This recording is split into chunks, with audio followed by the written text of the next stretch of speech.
본 방송에서 제공하는 투자 정보는 투자 판단에 대한 조언입니다. 방송에서 제공하는 주식의 가치, 가격 상승 및 하락에 대해서는 방송사에서 보장하지 않습니다.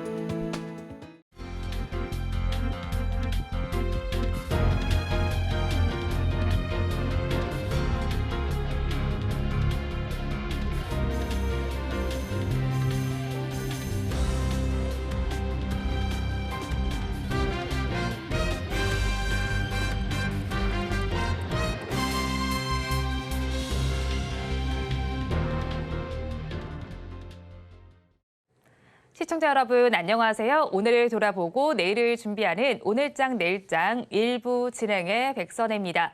오늘 시장의 키워드는 바로 공매도입니다. 국채 금리도 그리고 국제 유가도 환율도 안정세를 보이는 점도 우리 시장의 호재 요인으로 작용을 하고 있지만 오늘 시장이 가장 집중하는 부분은 바로 공매도 전면 금지입니다.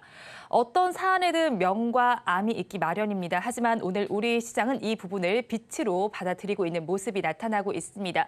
양대 시장 모두에는 상승력이 나타나고 있고요. 특히나 코스닥 시장의 상승 탄력이 더 크게 나타나고 있습니다. 오전 9시 57분쯤에는 매수 사이드카가 발동되기도 했습니다. 이 부분은 2020년 6월 이후로 3년 5개월 만에 나타나는 현상입니다.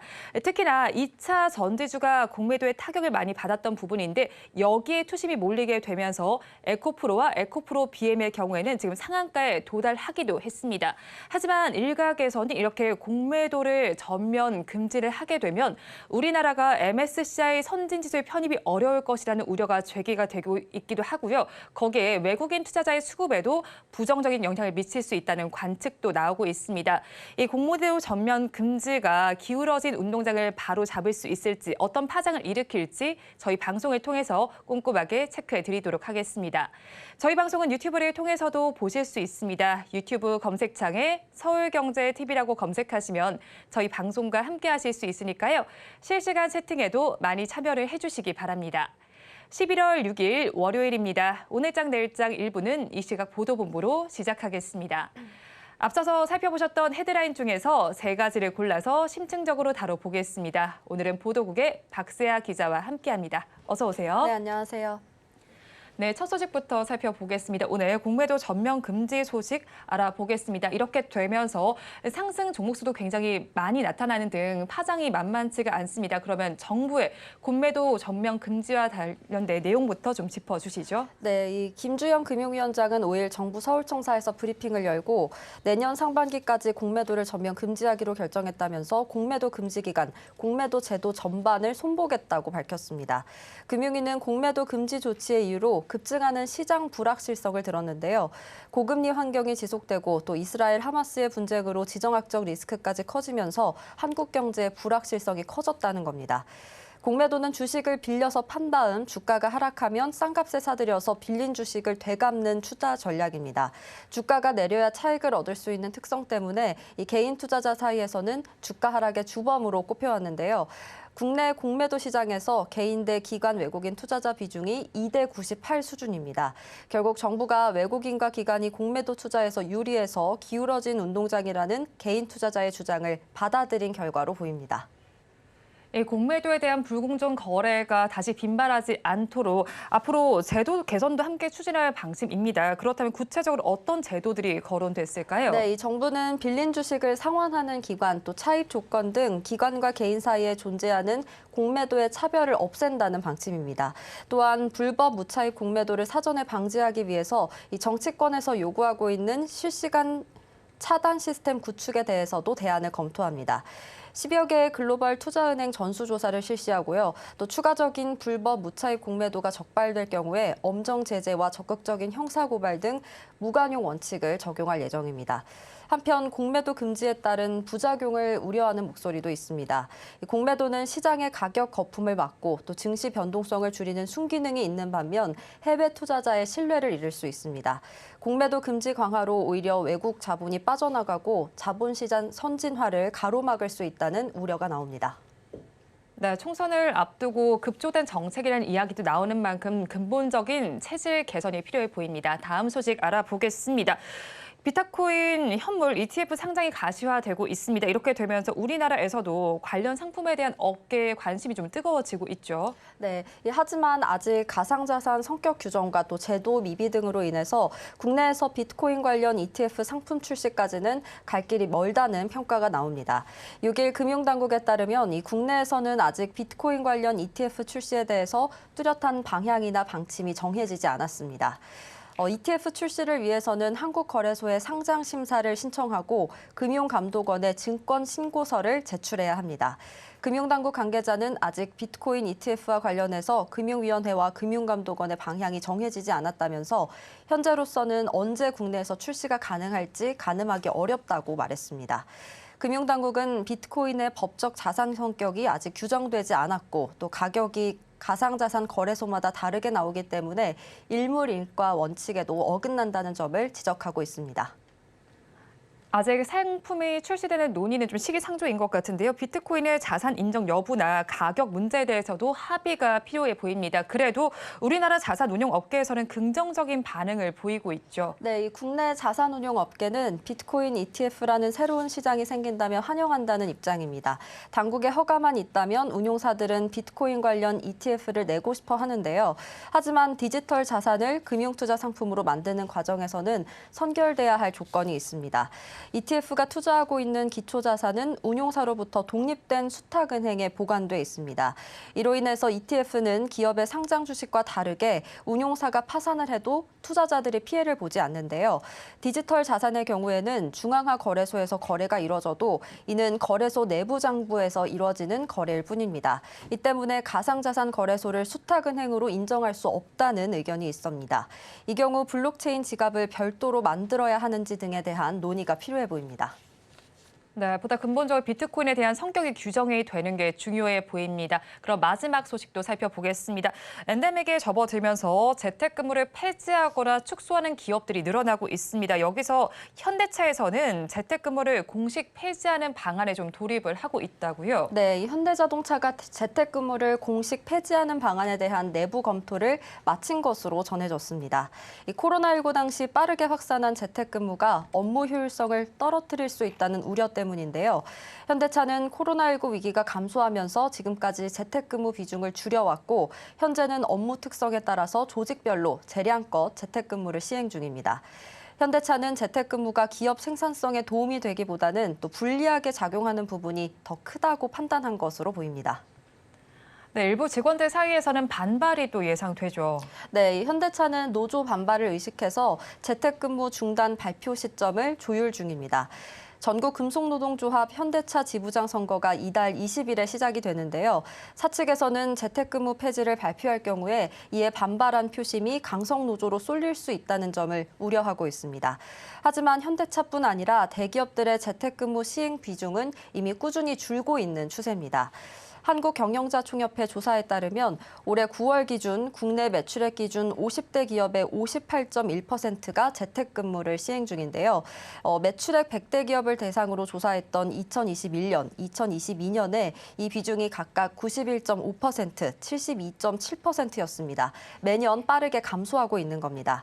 다른 대기업들 중에서도 3곳 중 2곳이 재택근무 활용 전망에 대해서 코로나19 이전 수준으로 돌아갈 것으로 내다봤습니다. 재택근무를 줄이는 과정에서 기업과 근로자 간의 논쟁도 끊이지 않을 것으로 추측됩니다. 네, 오늘 이 시각 보도본부에서는 공매도 전면 금지 소식부터 현대차의 재택근무 폐지 소식까지 전해드렸습니다. 보도국 박세아 기자와 함께했습니다. 오늘 말씀 고맙습니다. 계속해서 시황센터 연결해서 이 시각 시장 상황 알아보겠습니다. 최유정 캐스터가 준비하고 있습니다. 시황센터 최유정입니다. 계절은 가을의 막바지를 향해 달려가며 찬바람이 불고 있는데 증시에는 온기가 가득합니다. 지난주 금요일 미국장에서는 고용 보고서를 통해 고용 지표가 둔화되고 있다는 점을 확인할 수 있었고요. 또 국채 금리가 하락하면서 지수 상승을 견인하는 모습이었습니다. 뉴욕 증시 3대 지수 일제히 강세로 장을 마쳤는데요. 또 국내에서는 오늘 정부가 공매도를 전격 금지한다는 소식에 공매도 잔고가 높은 2차 전지 종목을 중심으로 오늘 강세 보이고 있습니다. 이에 따라 지수 흐름도 굉장히 견조한 모습인데요. 코스피는 4% 넘는 강세 보이고 있고요. 또 코스닥은 6.67% 강세 보이면서 현재 834포인트 지나가는 모습입니다. 그렇다면 보다 자세한 지수 상황 코스피 먼저 살펴보도록 하겠습니다.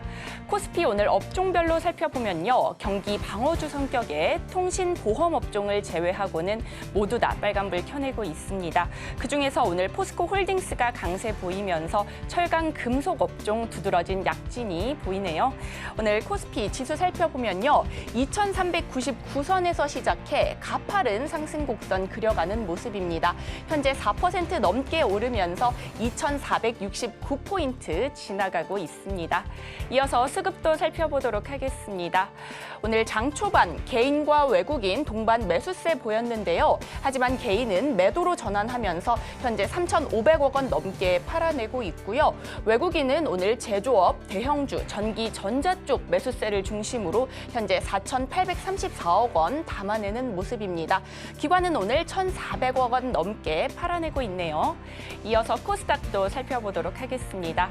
코스닥 오늘 일부 업종이 간간히 파란불 켜내고 있긴 하지만 대부분의 업종이 빨간불 켜내고 있는 불장의 모습입니다. 그리고 코스닥은 오늘 오전 9시 57분쯤 사이드카가 발동되기도 했는데요. 코스닥 사이드카가 발동된 것은 지난 2020년 6월 16일 이후 약 3년 5개월 만입니다. 오늘 코스닥 지수 살펴보면요. 794선에서 시작해 이례적인 상승 곡선을 그려내고 있는 모습입니다. 현재 6.65% 오름세 보이면서 834포인트 지나가는 모습입니다. 이어서 코스닥 지수 수급도 살펴보도록 하겠습니다.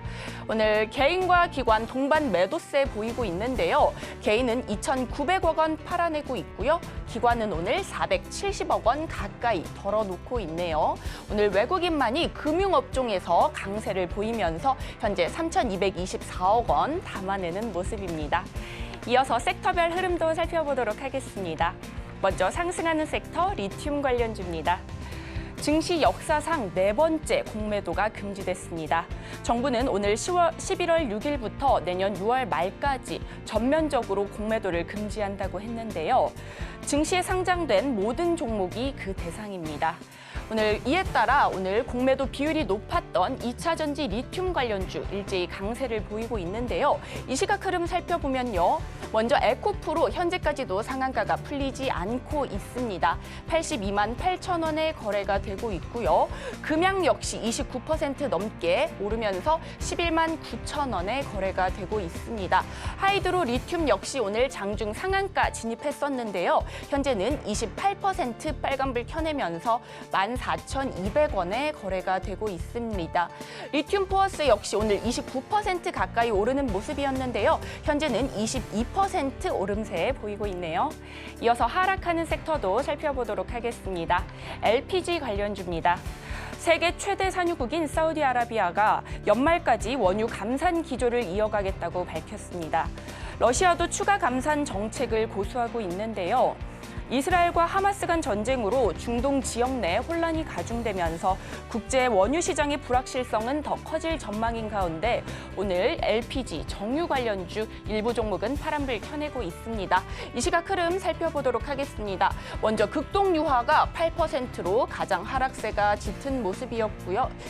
가장 짙은 모습이고요. 중앙에너비스 현재 6% 내림세 보이면서 21,150원에 거래가 되고 있고요. 흥구석유는 5.75% 약세 흐름 보이고 있습니다. 공매도 금지 조치에 관해서는 이어지는 코너에서 조금 더 자세하게 다뤄볼 예정이니까요. 계속해서 많은 시청 부탁드리겠습니다.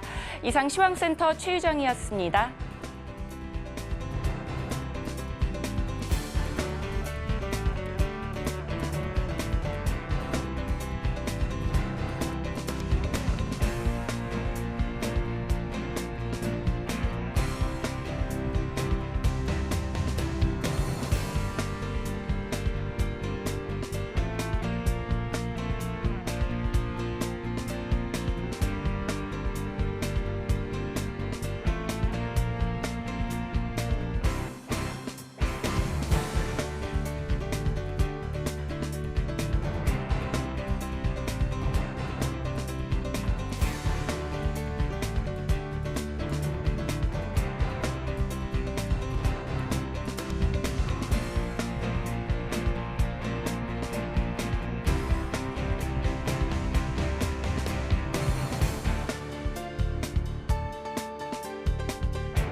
시시각각 변하는 시장의 이슈와 주가의 변동성에 투자 전략을 업데이트해보는 시간입니다. 오늘은 알파경제의 김종효 이사와 함께합니다. 어서 오세요. 네, 안녕하십니까. 이사님과 이야기 나눠볼 뉴스 화면을 통해서 살펴보겠습니다. 오늘의 뉴스입니다. 서울경제신문에서 발췌한 내용입니다. 정부가 내년 6월 말까지 공매도를 전면 중단하기로 결정했습니다. 외국인 공매도 타겟이었던 2차 전지주가 일제히 급등 중인데요. 금융당국이 내년 6월 말까지 공매도를 전면 금지하고 전향적인 제도 개선을 추진하겠다고 밝힌 것이 호재로 작용했습니다. 관련해서 오늘 2차 전지 섹터 전반에서 급등세가 나타나고 있습니다. 자세한 내용 짚어보겠습니다. 공매도 전면 금지라는 카드가 나오면서 우리 양대 시장 모두가 강세를 보이고 있습니다. 코스피 시장은 4%대 강세를 보이고 있고 코스닥 시장 6%대 강세를 보이고 있습니다. 코스닥 시장의 경우에는 약 3년 5개월 만에 사이드카가 발동이 되는 모습이 나타나기도 했고요. 또 상대적으로 좀 약했다고 볼 수 있었던 코스피 시장 역시도 2022년 11월 이후로는 최대의 상승폭을 좀 보이고 있습니다. 그렇다면 정부가 이렇게 한시적으로 공매도 금지 카드를 내놓은 배경 좀 하나씩 좀 알아볼까요? 네, 일단 핵심 포인트는 두 가지라고 보여집니다. 우리 시장의 가격이 펀더멘탈을 반영하지 않는다라는 거죠. 그래서 우리 시장의 하락의 원인을 찾아보자면 글로벌 증시도 마찬가지겠습니다만 고금리, 고물가, 고유가 이런 것들에 의한 하락이라고 봐야 되는데 최근에 완연하게 그런 흐름이 꺾였음에도 불구하고 국내 증시는 굉장히 답답한 모습을 보였고요. 특히 2차 전지를 포함한 몇 개의 종목군들, 로봇주까지 포함해서 이렇게 약간의 과열 성격이 섞여 있었던 종목군들은 주가의 회복이 없이 계속 일방적인 약세를 보여주는 측면이 있어서 소위 저가 매수는 완전히 사라졌고 매도밖에 존재하지 않는 그런 상황이 된 것이 시장의 왜곡을 낳았고 실제로 또 살펴봤더니 글로벌 IB가 위법 사항을 했다는 것이죠. 이게 실제로 확인된 상황이기 때문에 그러면 공매도 제도에 대해서는 장기적으로 봤을 때는 유지하는 게 맞을 수 있겠지만 단기적으로는 여기서 드러난 여러 가지 그 허점들을 고치는 기간, 그다음에 시장이 왜곡된 부분을 제자리로 자리 잡는 기간이 필요하다는 판단하에 내년 6월 달까지 정지시킨 그 배경이 있다. 이렇게 봐야 될 것 같습니다. 네, 시장이 왜곡된 부분이 있으니까 이것을 바로잡기 위해서 좀 한시적으로 금지를 한 것으로 좀 정리를 해주셨습니다. 그렇다면 이렇게 공매도가 전면 금지되면서 가장 크게 좀 주가가 반응하는 부분 바로 2차 전지와 관련된 섹터입니다. 그럼 2차 전지 섹터 외에도 다른 쪽에서도 좀 반응을 하고 있는 것 같아요. 공매도 잔고가 높은 쪽 위주인 것 같은데 어떤 섹터들이 또 있을까요? 네, 최근에 이제 공매도 잔고 순위를 한번 보시면 그 전체 주식수 대비해서 비율로 봤을 때 오히려 2차 전지보다 더 높은 것은 중국 소비주들입니다. 중국 소비주들도 꽤 높은 양상, 호텔 신라를 포함한 종목군들도 꽤 높았고요. 그다음에 일부 중후장대 종목군들의 그 흐름도 높아져 있고요. 그다음에 또 이 제약주, 바이오 종목군들 중에서도 3대 바이오, 그러니까 삼성바이오로직스라든지 그다음에 셀트리온이라든지 SK바이오 같은 이런 상대적으로 좀 규모가 큰 종목군들도 전체적으로 꽤 많은 공매도량이 존재했었던 거죠. 그래서 시가총액 대비해서 이런 흐름들이 나타나고 있다는 관점에서 보면은 제약바이오 쪽, 그다음에 2차 전지는 당연히 여기에 포함되고요. 그다음에 로봇도 일부 포함될 수 있겠고, 근데 로봇보다 수량 기준으로, 그다음에 전체 주식수 기준으로 더 많은 것은 중국 소비주들 같은 것들이 더 많이 차지하고 있었다. 이렇게 봐야 될 것 같습니다. 네, 지금 2차 전지주를 비롯해서 제약, 바이오 그리고 중국 소비주까지 한번 짚어보시면 좋겠는데요. 특히나 또 이제 공매도와 관련해서는 이 공매도 제도 자체가 기업의 적정 가치를 찾아가게 한다는 주장도 있지만 반면에 또 2차 전지주를 가지고 있는 개인 투자자의 경우에는 이 공매도 때문에 주가가 또 내려가고 있다는 주장도 제기가 되고 있습니다.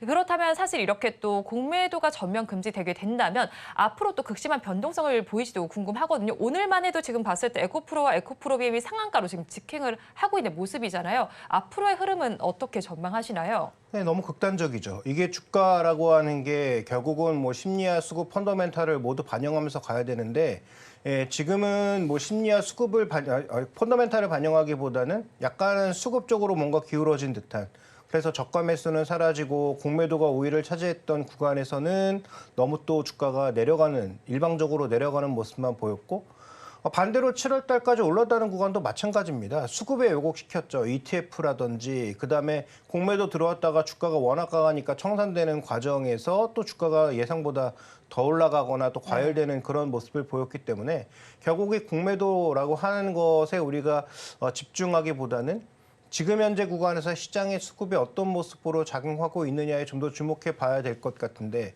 최근에 내린 것도 뭔가 좀 과도해 보이지만 오늘처럼 재료 하나 나왔다고 이렇게 급흥분하는 것도 제가 보기엔 별로 그렇게 좋아 보이지 않는 현상입니다.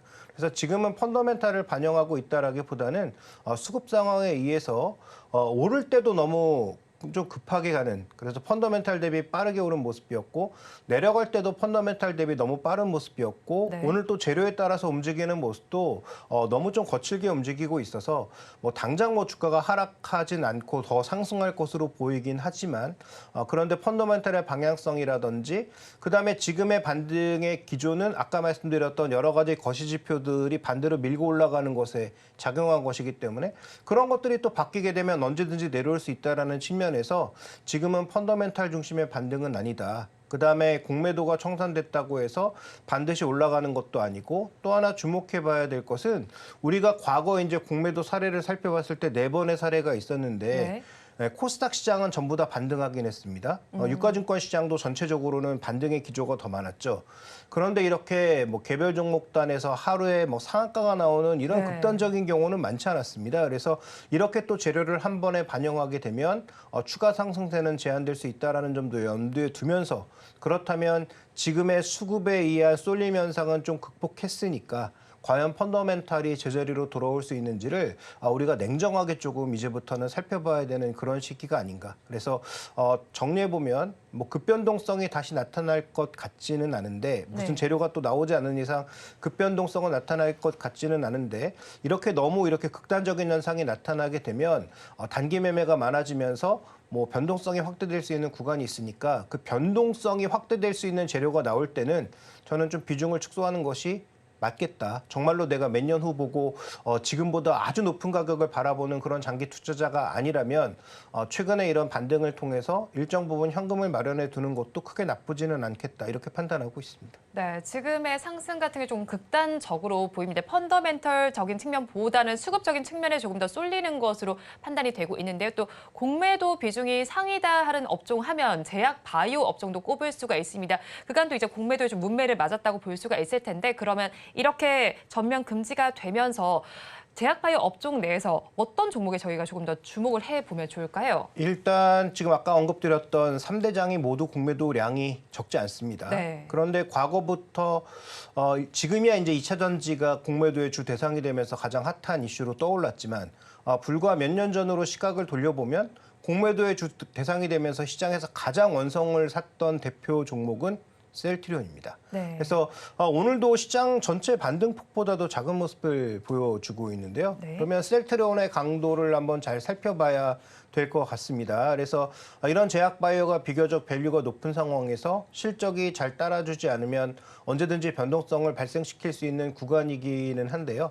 아직도 시장의 전체적인 중심이 2차 전지 쪽으로만 모이면서 이쪽도 주가 하락도 꽤 있던 편이고 그다음에 공매도량도 꽤 있는 편인데 주가의 반등 양상은 굉장히 제한적인 모습이거든요. 그러면 과거부터 공매도 때문에 뭐 서정진 회장이 공매도와의 어떤 전면전을 선포하기도 했었고 또 과거 우리가 좀 시계를 되돌려보면 2차 전지만큼이나 화제가 됐던 소위 제약바이오 종목의 대표주의 공매도 사례를 고려해 본다면 과연 셀트리온이 어느 정도의 강도로 시장의 거래량도 수반하고 움직일 거냐 봐야 될 것 같고요.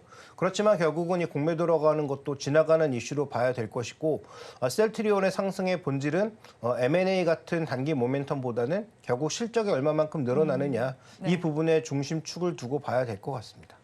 네, 셀트리온의 강도에 조금 더 주목을 해보시면 좋겠고 본업단에 대해서 체크를 해보면 좋겠다는 의견을 주셨습니다. 양장의 상승을 두고 지금 또 살펴보면요. 뭐 코인과 비슷하다는 자주 섞인 목소리도 나오기도 합니다. 그렇다면 또 증권가에서는 2차 전지를 또 거친 매수세가 물리면서 사실 이것 역시도 지수를 지금 왜곡하고 있는 것이 아닌가 싶거든요. 그렇다면 앞으로 이렇게 공매도가 전면 금지됐을 때 수급적으로 어떤 변화가 나타날까요? 네, 일단 단기적으로는 공매도량이 많았던 종목군들은 주가가 밀고 올라오면 올라올수록 청산될 수밖에 없습니다. 왜냐하면 공매도한 세력들도 자기도 거기에 뭐 금리도 그러니까 정상적으로 한 공매도라면 누구한테 빌렸을 테니까 빌려온 것에 대한 이자 비용도 물어야 될 거고요. 네. 그다음에 전체적으로 뭐 쌍품을 세팅하면서 나타난 뭐 비용도 있을 거고요. 그럼 그런 것들을 고려해봤을 때 적정 마진이라는 게 있을 거 아닙니까? 그러면 반등이 강하게 올라오면 올라올수록 지난 7월 달에 나타난 현상과 같이 일정 부분의 그 반대 거래가 나타날 수밖에 없는 상황입니다.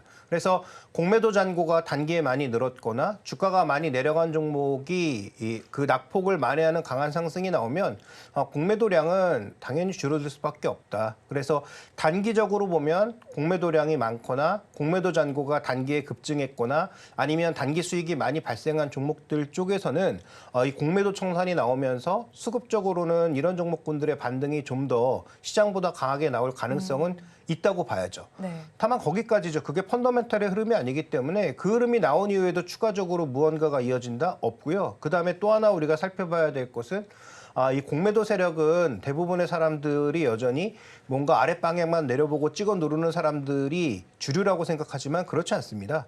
한 60% 이상은 소위 롱숏을 걸어서 같이 거래하는 사람들이거든요. 근데 이 사람들 같은 경우에는 만약에 자기가 숏을 걸어놨던 종목군들이 급하게 올라와서 숏이 청산이 되면 네. 롱도 같이 청산을 합니다. 그러면 외국인들의 전반적인 매수 압력이 그렇게 높아지지 않을 수 있다는 거죠. 그래서 그런 이 헤지 펀드가 우리 시장에서 빠져나가는 게 뭐 하나의 또 좋은 방향이 될 수도 있지만 그들이 일정 부분 시장의 변동성과 유동성을 제공해 왔다라는 측면에서 보면 정상적인 법 테두리 내에서 행해진 그런 공매도가 청산되면서 롱이 같이 청산되는 것은 시장 수급에 도움이 되지 않을 수도 있습니다. 그래서 그런 부분들에 대해서는 조금 주의가 필요하고요. 일방적으로 공매도를 통해서 수익을 냈던 뭐 그런 시장을 찍어 누르는 세력이라면 사라져야 되겠죠. 그래서 그런 세력들은 사라지는 과정에서 많았던 종목군들의 반등, 그다음에 롱숏의 전반적인 흐름에 의해서 일정 부분 시장의 수급의 축소 이런 것들이 나타날 개연성이 있고요. 다만 외국인들은 지난 하락하는 7, 8월, 9월 구간에서도 반도체를 중심으로 사모았는데 저는 그 흐름이 이 공매도가 중지됐다고 해서 바뀔 것 같지 않습니다. 네. 그래서 외국인들의 반도체 선언은 아마 추가적으로 이어질 개연성이 있으니까 펀더멘탈 측면에서 외국인들의 반도체 선언은 이어진다. 두 번째, 공매도 잔고가 단기적으로 급증했거나 아니면 주가가 급하게 떨어진 종목은 공매도 청산에 따라서 단기 반등이 이어질 가능성이 높다. 마지막으로는 펀더멘탈이 수반되지 않는 종목군들은 결국 수급적 이슈 이후에는 탄력이 급격하게 둔화될 가능성이 높고 외국인들, 소위 롱숏 펀드가 빠져나가면 시장의 전체 외국인들의 거래 비중도 줄어들 가능성이 높다. 이렇게 세 가지를 말씀드리겠습니다. 네, 세 가지 포인트로 정리를 해주셨습니다. 그렇다면 오늘 탑픽 종목은 어떤 걸로 가지고 오셨을까요? 네, 일단 지금 뭐 공매도 관련된 종목보다는 뭐 펀더멘탈 측면에서 뭔가 좀 의미가 있는 종목을 봐야 된다라는 판단을 하고 있는데요. 제가 오늘 아침에 자료를 좀 찾아보다 보니까 오랜만에 봤던 뭐 긍정적인 소식이 한 가지 있습니다. 네. 일단 스마트폰 수출량을 한번 보실 필요가 있겠는데 최근에 이제 스마트폰 수출량을 보시면 아직 의미 있는 증가라고 볼 수는 없는데 작년 11월 달, 12월 달에 별로 의미 있는 증가가 없었거든요. 근데 10월 달 물량은 비슷하고 11월 달은 조금 늘어날 개연성이 엿보이는 것이 중국의 지금 광군제 쪽에서 IT 세트의 매출이 일부 올라오고 있다는 얘기가 나오고 있고요. 그다음에 이제 미국의 그 소비에 있어서 예전처럼 아주 비싼 품목의 소비보다는 그래도 조금 가격이 낮은 품목의 소비가 늘어날 개연성을 염두에 둔다면 IT 쪽의 회복은 일부 나타날 것으로 보이고요. 그 다음에 이제 한마 그림을 더 보시면 더 눈에 띄는 게 카메라 모듈이 양은 별로 늘지 않았는데 금액이 폭증했습니다. 그 얘기는 무슨 얘기냐? 상대적으로 비싼 카메라 모듈을 많이 팔았다는 얘기거든요. 수출이 많이 늘어났다라는 얘기인데 이건 뭘 의미하고 있냐면 상대적으로 전체적인 기술력이 높은 가격이 상대적으로 비싼 그런 품목의 카메라 모듈이 많이 팔렸다는 얘기가 되겠죠. 그러면 우리가 주로 베트남으로 수출해서 베트남에서 완성시켜서 해외로 수출하는 방향으로 가고 있지 않습니까? 카메라 모듈의 수출이 증가했다는 것은 3D 센싱, 그다음에 고사양의 카메라 모듈이 판매가 증가했다는 것이니까 뭐 삼성전기, LG노텍 같은 종목군들이 주력이기는 하지만 이 두 종목은 카메라 모듈만 있는 것은 아니고 다른 이슈도 많이 있기 때문에 그러면 순수 카메라 모듈 중에서 삼성의 주로 고급형을 납품해 왔던 나무가를 한번 주목해 볼 필요가 있지 않느냐라고 판단하고 있고요. 나무가도 최근에 뭐 주가는 많이 밀렸습니다. 그렇지만 저는 의미 있는 어떤 그 매출 규모를 회복한다면 다시 마진율도 예전에 의미 있는 숫자를 회복할 가능성이 높기 때문에 그러면 예전에 봤던 밸류에이션을 그걸 1로 봤을 때 거기서 약간 할인을 한 정도의 가격이 한 15,000원 정도. 내년도 24년도 EPS를 기준으로 계산했을 때는 한 14배에서 15배 정도의 PR이거든요. 그러니까 그 정도 수준까지의 반등은 가능하지 않을까라고 보고 있고 만약에 10,000원까지 이탈하는 모습을 보여준다면 뭐 손절을 하더라도 좀 손절도 넓게 잡은 상황에서 위쪽에 상방향도 좀 열어놓은 그런 정도의 투자 전략을 가져가면 좋지 않을까 이렇게 판단하고 있습니다. 네, 탑픽 종목으로 나무가 짚어주셨습니다. 지금까지 알파경제의 김종효 이사와 함께했습니다. 오늘 말씀 고맙습니다.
마켓 리더의 시선으로 글로벌 경제와 산업 트렌드를 체크하고 이걸 수익으로 연결해보는 시간, 고수의 선택 시간입니다. 오늘은 교보증권 여의도 지점 최성환 부장과 함께합니다. 어서 오세요. 네, 안녕하십니까. 네, 부장님과 이야기 나눠볼 주제 화면을 통해서 살펴보겠습니다. 오늘의 주제입니다. 거셌던 블랙 옥토버의 폭풍우가 있었습니다. 그러면 이제는 이걸 거치고 나서 11월에 본격적인 반등이 시작될지 자세한 내용 짚어보도록 하겠습니다. 악명 높았던 10월 증시가 끝이 났습니다. 사실 9월도 어려웠고 10월도 어려웠는데 11월장에 대해서 이제는 또 반등을 할 수 있지 않을까 하는 생각이 드는 시점입니다. 그런데 오늘 또 공매도 전면 금지 조치가 나오면서 양대 시장 모두에는 또 상승세가 나타나고 있는데요. 그럼 앞으로 11월 증시의 방향성을 결정할 만한 요인들은 어떤 것들이 있다고 보실까요, 부장님? 네, 코스피가 기준으로 PBR 그러니까 0.8배 그리고 PER 9.8배 이 숫자가 의미하는 거는 코스피 기준 2,300포인트입니다. 그러니까 2,300을 계속적으로 이탈하면서 시장이 상당히 좀 위협적인 모습을 계속 보여왔었고 아무래도 심리적으로 위축이 됐었는데 이게 부분이 이제 오늘 공매도 금지에 대한 이야기 나오면서 지금 이제 급반등으로 좀 하고 있는 모습이고요. 그렇다고 본다면 작년 하반기 때도 시장이 안 좋았었거든요. 하반기에서도 지수가 하락하면서 2,100선까지도 갔었고 네. 또 이런 부분들이 사실은 올해로 지금 또 어디까지 빠지느냐에 대한 그런 고민이 많았는데 이제는 조금 2,300이 조금 더 견고해지지 않을까 시장에서 그런 느낌을 받습니다. 그래서 여기서 이제 올라가기 위해서는 여러 가지 또 조건들이 있을 겁니다. 특히 지금 미국에서 연준에서 금리를 매파적에서 이제 또 비둘기적으로 그러니까 네. 금리를 동결하고 좀 어느 정도 완화할 수 있는 그런 분위기와 함께 또 환율도 최근에 보면 조금 내려왔거든요. 그러니까 계속적으로 이런 부분들이 주식시장에는 우호적으로 작용할 수 있겠다. 단지 전쟁에 대한 부분들, 사실 그건 우리가 알 수 없는 부분이고 뭐 확전이라든지 이런 이야기가 사실 우리가 알 수 없는 부분들이 너무 불확실성이 있다라는 점은 계속 또 시장의 변동성 요인으로 작용할 수 있겠다라고 보고 있습니다. 그래서 오늘 뭐 앞서 계속적으로 공매도 금지에 대한 이야기가 나왔는데 네. 이 부분은 상당히 시장에서 투자 심리를 개선해 주는데 수급 측면과 굉장히 좋은 오늘 호재로 작용했다 이렇게 보고 있습니다. 네, 공매도 전면 금지 조치 자체가 수급적인 측면에서 투자 심리를 개선하는 데는 좋은 효과를 나타내고 있습니다. 하지만 FOMC나 또 11월 경제 지표가 어떻게 나타나는지를 살펴보셔야 되겠고 거기에 더해서 전쟁과 같은 이슈는 저희가 좀 핸들링할 수 있는 이슈는 아닙니다. 이 점들도 어떻게 또 나타날지도 한번 체크를 해봐야겠는데 수급적인 측면도 좀 살펴보도록 하겠습니다. 10월 시장을 살펴보면요. 외국인의 채권 매수와 또 증시에서는 매도 양상이 뚜렷했습니다. 이렇게 외국인이 한 이유를 먼저 좀 찾아봐야 될 것 같고요. 또 정부의 공매도 조치로 지금 시장은 오르긴 했지만 앞으로 살펴봤을 때 외국인이 또 이탈할 가능성도 제기되더라고요. 이 부분은 저희 어떻게 봐야 할까요? 맞습니다. 그러니까 문제는 금리 같습니다. 그러니까 금리가 결국엔 모든 자산시장, 부동산도 그렇고 채권, 주식시장 모든 자산에 영향을 주기도 하고요. 또 하나는 시장에서 혈액과 같은 자본이라는 그런 부분이 대출을 한다거나 기업 입장에서는 자금 조달을 해야 되는데 이 자금 조달 금리가 올라가다 보니까 가계, 기업 모두 힘든 상황 아직까지는 유지가 되고 있거든요. 그래서 그런 그 금리에 대한 부분이 앞으로 조금은 안정화돼야 되지 않을까 이런 부분이 가장 큰 것 같고요.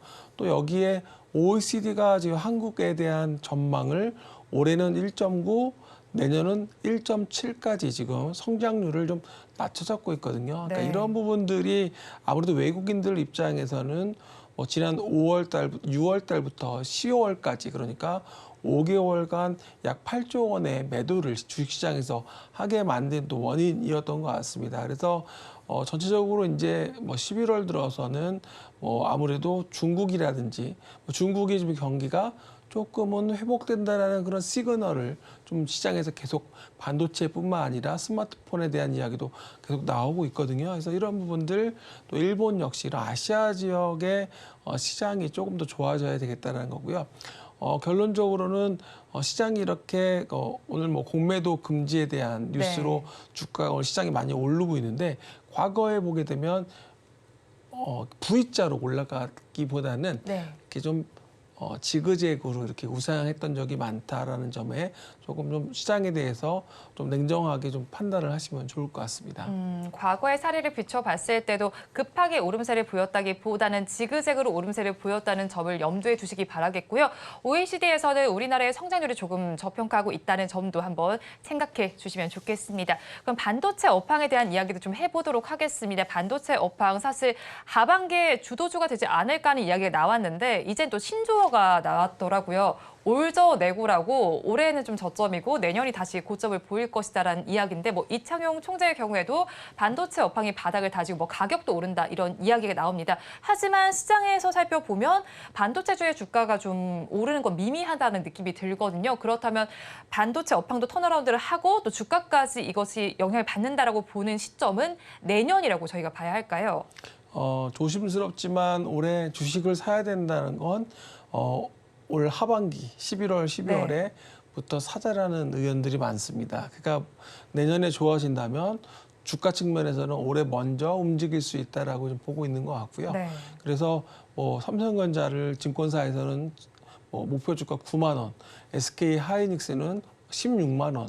지금 이런 식으로 증권사들이 목표 주가를 좀 제시하고 있는데요. 본다면 반도체가 이제 좋아질 수 있는 여러 가지 이유 중에 하나가 아무래도 가격이 올라야 될 거고요. 그리고 당연히 그러니까 수요가 같이 올라간다면 P하고 Q가 동시에 올라간다면 굉장히 좋은 거겠죠. 그래서 이런 부분이 실적 호전인데 내년에 보니까 말씀하셨던 것처럼 전체적으로 수요라든지 그리고 내용 면에서 좋아지는 부분이 시장에서는 많이 기대를 하고 있습니다. 특히 뭐 스마트폰이라든지 PC 쪽에 대한 부분들에 있어서 또 수요 회복, 특히 DDR4에서 DDR5로 전환되는 률이라든지 전환율, 또 그리고 전체적으로 그런 PC나 뭐 스마트폰 또 그리고 핸드셋, 뭐 서버 이쪽에서 기존의 어떤 수요량이 탑재량이 낸드나 뭐 DDR 쪽에 다 증가할 거다, DRAM 쪽이 다 증가할 거다라고 지금 보고 있거든요. 그래서 이런 부분들이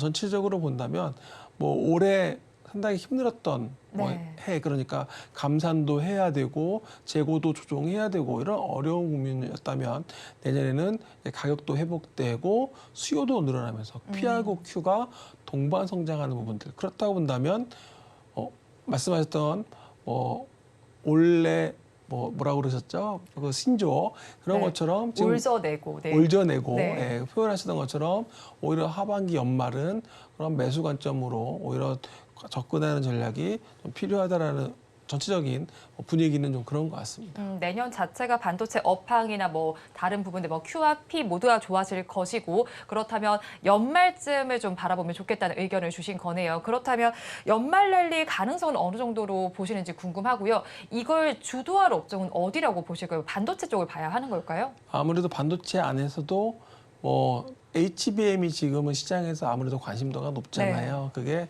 올해 챗 GPT가 쏘아 올린 AI 인공지능에 대한 관련된 그런 반도체, 그러니까 HBM에 관련된 기업들을 아무래도 조금 더 그 기업들이 시장에서 주목받을 가능성이 높다. 내년에도 마찬가지고요.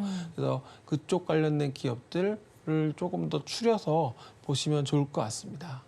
네, 지금 HBM과 관련된 종목들을 추려서 보면 좋겠다는 의견을 주셨습니다. 그러면 11월 장에서 저희가 공략할 섹터는 어디를 봐야 되고 종목은 좀 어디에 조금 더 집중을 해보면 좋을까요, 부장님? 네, 11월은 지금 오늘 주가의 흐름만 봐서는 낙폭과 대주들, 네. 또 공매도 비중이 높은 기업들, 이제 그게 대표적인 게 오늘 2차 전지였잖아요. 네. 공매도 비중 높고 낙폭 과대였고, 그래서 그런 기업들이 오늘 급반등을 하면서 오늘 시세를 주고 있는데요.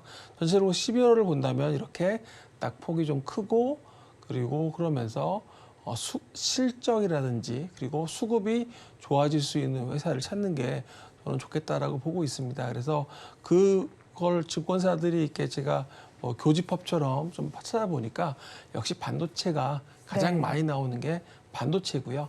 두 번째가 자동차, 2차 전지, 그리고 신재생 에너지 업종, 조선, 방산, 이렇게 좀 나오더라고요. 그리고 거기에 추가한다면 역시 헬스케어 쪽도 나쁘지 않다. 그래서 지금 이번 주부터 유럽 지금 바이오 관련된 행사가 지금 있잖아요. 네. 그래서 이런 식으로 제약 바이오 안에서도 계속적으로 쉬어왔다면 이제 그런 부분들 개별적인 또 종목들 장세 충분히 기대가 된다. 이렇게 보고 있습니다. 네, 반도체 섹터와 거기에도 제약 바이오 섹터까지 좀 전반적으로 짚어주신 것 같아요. 사실 저희가 관심을 가져볼 만한 섹터들은 다 언급이 된 것 같은데 그 안에서 조금 더 집중해 볼 만한 종목들도 있을까요? 네, 그 중에서 본다면은 아무래도 지금 앞서 잠깐 반도체 설명을 드렸고요. 네.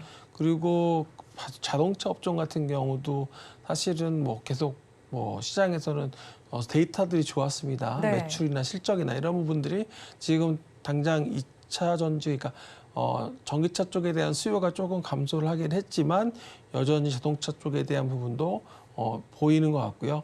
그리고 그 중에서 조선이나 방산, 특히 방산 같은 경우는 해외 쪽에 지금 전쟁에 대한 이슈도 있고 하기 때문에 해외 쪽에 대한 수출주로서에 대한 그런 비중이 계속 있다라는 점. 그래서 방산주, 특히 조선 안에서도 방산을 같이 하고 있는 회사들이 많이 있습니다. 네. 현대중공업 같은 경우도 그 안에 방산도 있고요. 이런 식으로 관련된 기업들을 조금 더 압축하실 필요 있겠다 해서 대표 가능하시면은 그 업종 내에서 대표 종목들을 하시는 게 조금 더 좋겠고, 만약에 그 업종 내에서 종목을 못 고르시겠다 하신다면 ETF도 있거든요. 네. 그래서 ETF로 투자를 하시면 좋겠고, 특히 제약바이오 같은 경우가 ETF 투자하시기 좀 좋겠다. 왜냐하면 개별 기업들에 대한 그런 흐름을 내가 예측하기 어렵다고 한다면 ETF에 담아져 있는 그런 제약바이오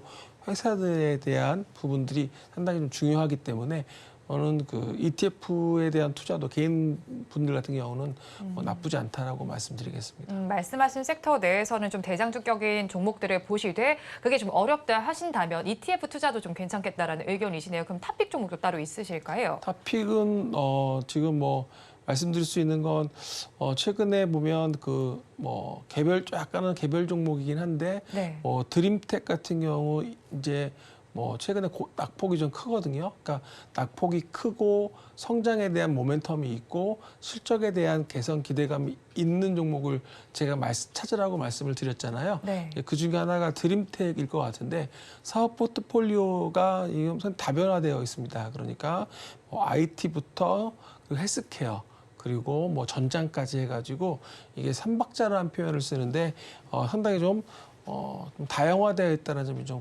강점이라고 말씀을 드리겠는데요.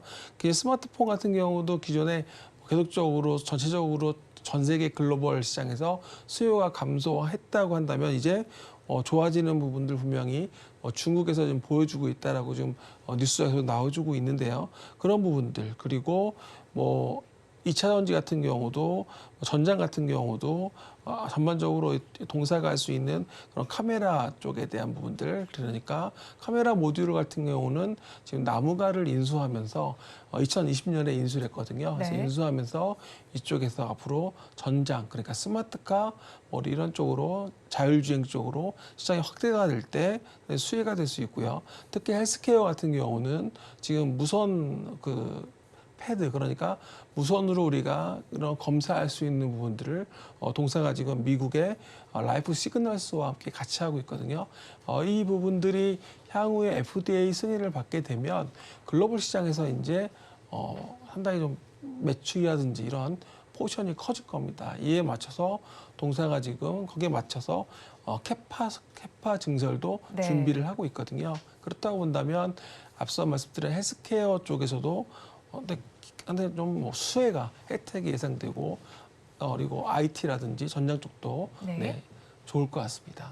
네, 탑픽 종목으로는 드림텍 짚어주셨습니다. 지금까지 교보증권 여의도 지점 최성환 부장과 함께했습니다. 오늘 말씀 고맙습니다. 네, 감사합니다.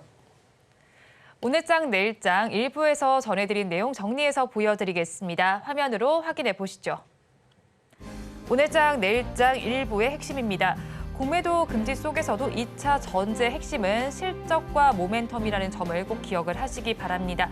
탑픽 종목으로는 나무가를 짚어주셨습니다. 지표가 개선되는 가운데 소비 시즌이 개박되면서 효과가 기대된다는 의견을 주셨고요. 마지막으로 11월장 전반에 대해서 질문을 드려봤습니다.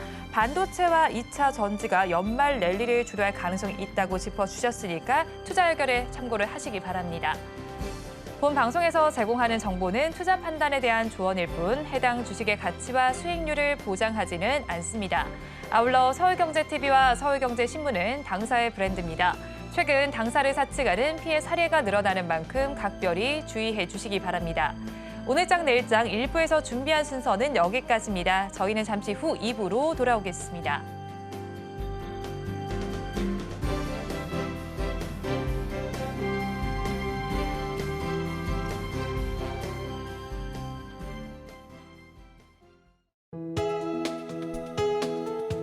본 방송에서 제공하는 투자 정보는 투자 판단에 대한 조언입니다.